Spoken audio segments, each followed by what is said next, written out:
This is Lisa. Lyndon and I had a one-night stay at the Seminole Hard Rock Hotel and Casino in Tampa, Florida on January 6, 2026. Our room was a Deluxe King in the East Tower. A smoke-free environment, modern luxury comfort and amenities that include free Wi-Fi, mini fridge, coffee maker, and an in-room safe. Room was clean and spacious. We do recommend staying here if you are in the Tampa area.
Four. Yeah, So we still gotta go. going down. Couple more to go. Damn phone's got me.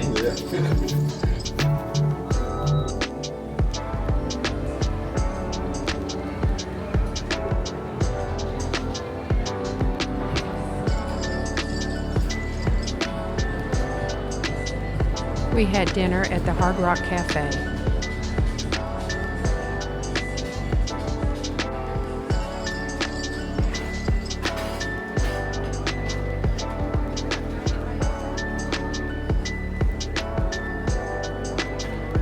Thank you.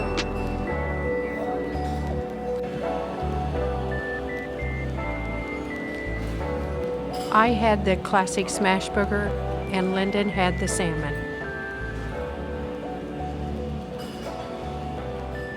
If you have made it this far, please like and subscribe. See you on our next adventure. Thank you, Lisa and Lyndon.